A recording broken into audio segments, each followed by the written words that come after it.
I can't believe people are still asking why West Indies are so poor in Test cricket after being so great at Test cricket. I suspect that most people today never even remembered that West Indies was once good. Most people today only remember West Indies as no good. So they don't have to grapple with the contrast between great West Indies and gross West Indies. Anyway, maybe it's time we stop intimidating ourselves and the current crop of players with all of this retrospective perspective and just accept our fate and accept the current players for who they are.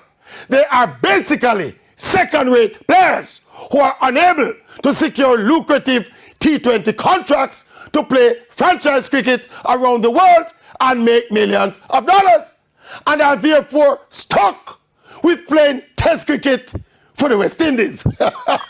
That right there is the identity of the current crop of West Indies Test cricketers, and by extension, the identity of the current West Indies Test team.